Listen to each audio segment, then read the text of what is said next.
The ontological question of what exists has been the focus of many philosophers throughout time. However, some philosophers believe that the past theories against presentism are not only wrong, but no longer exist. The supporters of presentism are in favor of an theory that because human beings are incapable of affecting the past and/or future, the absolute conclusion must be that only the present existing is relevant.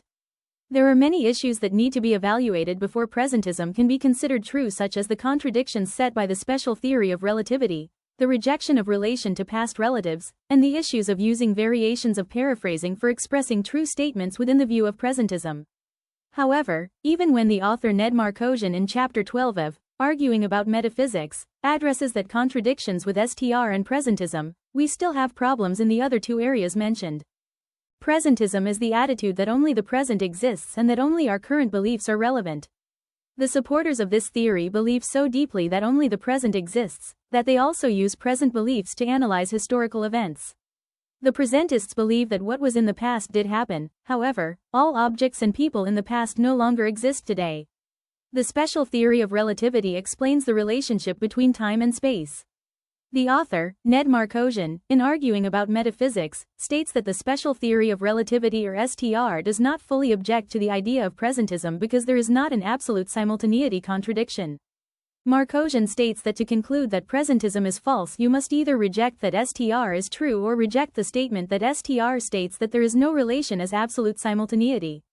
When you say that STR is a philosophically robust version of the special theory of relativity that has enough philosophical baggage built into it to make it either literally contain or at least until the proposition that there is no such relation as absolute simultaneity, then you must deny that STR is true. Or if you say that philosophically an austere version of STR is empirically equivalent to STR, but does not have enough philosophical baggage built into it to make it either literally contain or at least until the proposition that there is no such relation to absolute simultaneity, then you must deny that STR entails there is no relation as absolute simultaneity. 141 to 142. He also states how similarities between time and modality and differences between time and space can explain why there is not an issue with saying our past relatives no longer exist in relation to present relatives and the linguistics of presentism.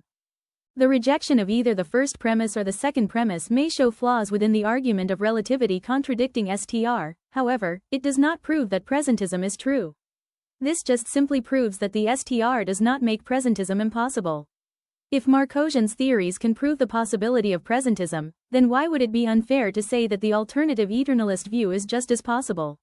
This reasoning is problematic because there are several different objections to presentism, therefore, showing that one argument is flawed does not conclude that presentism is more true than eternalism.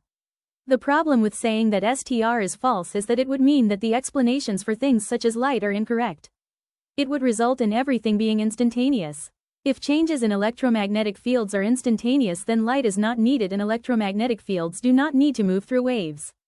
In order to convince anyone that presentism is true, the author would need to build more of their theories on reasoning that must be true, or has to be true, instead of simply proving that presentism is possible. The second issue with presentism is the relation of past relatives to present relatives. Markosian states that there is a difference between being real and formerly being real, therefore, it is not false to say that a past relative is non-existent. The problem with this theory is that it implies a very concrete view on the concept of what is real. In metaphysics, we focus a lot of attention on the question, what is real, and seem to stem away from defining existence as this concrete object that is detected by our senses. However, in Markosian's argument he seems to easily accept the idea that there is no such thing as something being supernatural, a violation of the law of nature, or a true religious claim just to prove that presentism is not false. It is not enough to say that presentism is true simply because what we cannot see correlates with the view of everything in the past and/or future being non-existent. This view would need to explain also how he knows that people like Santa Claus are non-existent in order to say that modality can be used to accept no relation to past relatives.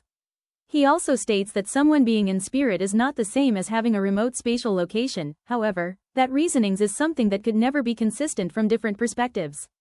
Michael Ray, in Arguing About Metaphysics, states that how humans conceive the world creates the actual world through the causal interactions of our mind and the world. 200.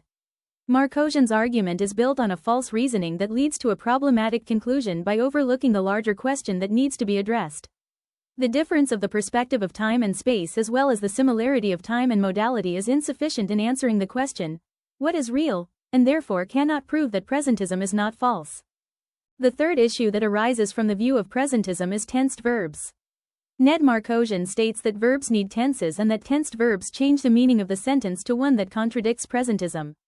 For example, I am in Sacramento means that presently I am in Sacramento, and if that statement is in the present then it exists. However, according to presentism the past tense does not exist, and my statement also would not mean that I will always exist in Sacramento. He responds to this claim with the variation of paraphrasing approach. Markosian states that the issue is with the speaker and not presentism. He states that if the speaker has a wide perspective on a declarative sentence, then you could say past tense verbs without the statement being untrue within presentism. This approach was also not enough to convince me that a declarative sentence does not mean you are declaring a statement. The idea of just looking at the sentence with a wider scope is false reasoning for concluding presentism is true, because it does not explain the whole concept. This statement leaves me wondering why we should change our perspective to match presentism, while keeping the same concept of language. He states that people just make mistakes and that is why this would never be adapted fully. However, I believe the real question people would ask themselves is, why should I look at sentences through a wider scope? This answer does not fully address that linguistic issue with creating a more correct way of speaking as it pertains to presentism, and simply ignores the question by saying just look at it differently. The statements we make cannot align with the presentist view, making the linguistics of expressing the presentist view problematic even if we could prove STR does not contradict presentism. The issues with STR, relations to past relatives, and linguistics of expressing presentism are all problematic. The reasoning behind the belief of presentism is false, therefore these possibilities do not make the theory seem true. I do acknowledge that Markosian's argument does prove that presentism could be possible, however, he does not have any reasoning to suggest that presentism is true. The reasonings behind being a presentist can be problematic because even if we could show that STR is false, then we would still have no concept of past tense verbs such as existed, because to exist you must be in the present. All of these requirements of presentism pose issues for some philosophers because it lacks little explanation and would also mean that the fundamental theories on life that most consider to be true would have to be deemed false. Overall, I believe presentism to be not true based on the false reasoning of the author.